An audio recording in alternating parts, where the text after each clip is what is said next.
Big boss Malayalam season 6-ലെ ഇത്തവണത്തെ Gabri Jasmine combo കഴിഞ്ഞാൽ പിന്നെ പ്രേക്ഷകർ ഉറ്റുനോക്കുന്നത് ശ്രീതു അർജുനും തമ്മിൽ അത്തരത്തിൽ ഒരു ലവ് ട്രാക്കോ അല്ലെങ്കിൽ കോംബോയോ വളരുമോ എന്നാണ്. ജാസ്മിൻ ഗബ്രി കോംബോയെ അപേക്ഷിച്ച് പ്രേക്ഷകർക്ക് ഇഷ്ടമുള്ള മത്സരാർത്ഥികൾ കൂടിയാണ് അർജുനും ശ്രീതുവും. ഇരുവരും പരസ്പരം ഇഷ്ടങ്ങൾ വലിയ രീതിയിൽ പ്രകടിപ്പിക്കുവാനോ കോംബോ ആയി കളിക്കാൻ ശ്രമിക്കുകയോ ചെയ്തിട്ടില്ല. എന്നാൽ ഇവർക്കിടയിൽ ചില സമയങ്ങളിൽ വലിയ രീതിയിൽ പൊസസീവ്നെസ് ഉണ്ടായതായി പ്രേക്ഷകർ തന്നെ വിലയിരുത്താറുമുണ്ട്. അർജുനും അപ്സരയും നല്ല സുഹൃത്തുക്കളാണ്. എന്നാൽ അർജുൻ അപ്സരയുമായി അധികം സംസാരിക്കുന്നത് ശ്രീതുവിന് പൊസസീവ്നെസ് ഉണ്ടാക്കുന്നുവെന്നാണ് പ്രേക്ഷകർ പല സമയത്തായി വിലയിരുത്തിയിട്ടുള്ളത്. ഇതിനോട് സമാനമായി ശ്രീതു സിബിനോട് അധികം അടുത്ത് സംസാരിക്കുന്നത് അർജുനും പൊസസീവ്നെസ് ഉണ്ടാക്കിയിരുന്നു. ശ്രീതുവിന് പുതിയ സൗഹൃദങ്ങളായില്ലേ എന്ന രീതിയിൽ സിബിനുമായുള്ള സൗഹൃദത്തെക്കുറിച്ച് അർജുൻ ശ്രീതുവിനോട് സംസാരിക്കുകയും ചെയ്തിരുന്നു.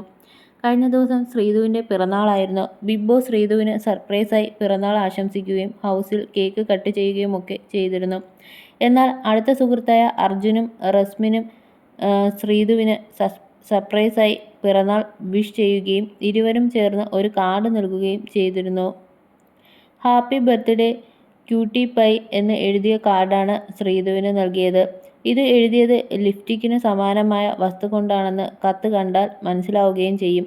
പിറന്നാൾ സന്തോഷപൂർവ്വം കഴിഞ്ഞെങ്കിലും ജിൻഡോ മുമ്പ് ഉന്നയിച്ച ആരോപണം സത്യമാണെന്ന് പ്രേക്ഷകർ പറയുകയാണ്. 2 ആഴ്ച മുന്നെയാണ് ജിൻഡോ ബാത്റൂമിൽ നിന്ന് ലിപ്സ്റ്റിക് കൊണ്ട് എഴുതിയ കത്ത് കണ്ടിട്ടുണ്ട് എന്ന് പറഞ്ഞത്. ഇപ്പോൾ ഇതുകൂടി വന്നപ്പോൾ ആ ആരോപണം സത്യമായെന്ന് മനസ്സിലായെന്നാണ് പ്രേക്ഷകർ പറയുന്നത്. ജിൻഡോ ഈ വിഷയത്തിൽ പറഞ്ഞ പേരുകൾ റസ്മിൻ്റെയും ശ്രീതുവിൻ്റെയും അർജുൻ്റെയുമാണ്. ശ്രീതുവിൻ്റെ പിറന്നാൾ വന്നതോടെ ലിപ്സ്റ്റിക് കൊണ്ടെഴുതിയ നാടകം പുറത്തുവന്നുവെന്നാണ് ഒരു പ്രേക്ഷകൻ പറയുന്നത്.